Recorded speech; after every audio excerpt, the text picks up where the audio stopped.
Bugün size dam örtüyü alarken dikkat yetirmeli 3 meqamdan ikincisi haqqında danışmaq istəyirik.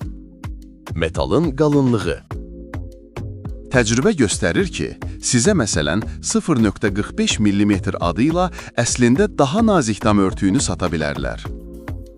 Dam örtüyünü alarkən peşəkar tövsiyələrimiz bunlardır.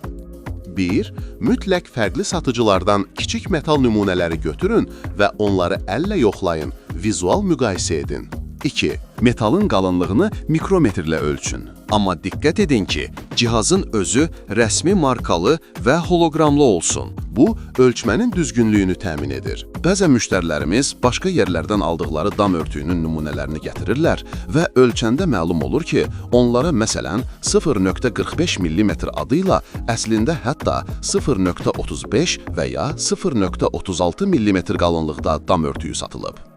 3. Ucuz qiymətə aldanmayın. Deyilən qiymətə görə qalınlıq çox nazik ola bilər. Çox vaxt daha nazik dam örtüyü daha qalın kimi satılır. Qiymət hər zaman keyfiyyət göstəricisi deyil.